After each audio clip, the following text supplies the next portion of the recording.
Kakatiya university ఉద్యోగి మధుసూదన్ గుండెపోటుతో ఆదివారం మృతి చెందారు. 2 రోజుల కిందట మధుసూదన్ గుండెపోటుకు గురికాగా హనంకొండలోని ఓ ప్రైవేట్ ఆసుపత్రికి తరలించారు. పరిస్థితి విషమించడంతో హైదరాబాద్కు తరలించారు. చికిత్స పొందుతుండగానే పరిస్థితి విషమించి మృతి చెందారు. దీంతో professor P Malla Reddy, professor R Mallikarjun Reddy, professor N Vasudeva Reddy, professor Banda Ilaiah, professor Tallapalli Manohar, doctor M Tirumaladevi, doctor Mamidala ఇస్తారీలు హనంకొండలోని పాత ఆర్డీఓ ఆఫీస్ ప్రాంతంలో ఉన్న మృతుడి ఇంటికి చేరుకొని కుటుంబ సభ్యులను పరామర్శించారు. రోజులు గడుస్తున్నప్పటికీ యూనివర్సిటీ అధికారులు బిల్లులు ఇవ్వడం లేదని మానసిక ఆందోళనలతోనే మధుసూదన్ మృతి చెందినట్లు కుటుంబ సభ్యులు, బంధువులు ఆరోపించారు. 4 రోజుల ముందే అంటే సార్ చూసుకుంటా అన్నాడు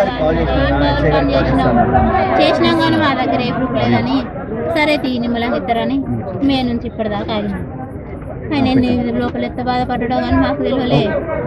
లోపలనే కుమిలిపోయిండు రాపిచ్చి నాకు ఒక్కనాడు తెలియలే. నేను ఆయన ఎట్లా పడ్డాడని అయ్యా మాకు ఎక్కడ దాకా వచ్చిందో తెలియదు, ఇచ్చిండో తెలియదు, ఇయ్యలేదో తెలియదు. కానీ మా పరిస్థితి మా డాడీ ఇక్కడ ఎంప్లాయీగా చేస్తున్నారు. అయితే డాడీ సైడ్ బిజినెస్గా ఇక్కడ భావన డిజిటల్స్ అనే పేరుతో బ్యానర్స్ కానీ బోర్డ్స్ కానీ చేశారు. మొన్న రీసెంట్గా మే నెలలో నాకు విజిట్ ఉందని చెప్తే డీసీ గారు మా డాడీకి మాట మీద అయితే ఇచ్చారు, బోర్డ్స్ మీరే చేయండి అని చెప్పేసి. అదే మాట మా డాడీ తీసుకొని ఇస్తే దాని తర్వాత అంతా అయిపోయింది. ₹1 కూడా అడ్వాన్స్ ఇవ్వలేదు. ఇప్పుడు చనిపోయిన వ్యక్తి మా మామగారు, పేరు కాలే మధుసూదన్. యూనివర్సిటీలో గత 10 సంవత్సరాలుగా గ్రేడ్ 4 క్యాడర్లో జాబ్ చేస్తున్నారు.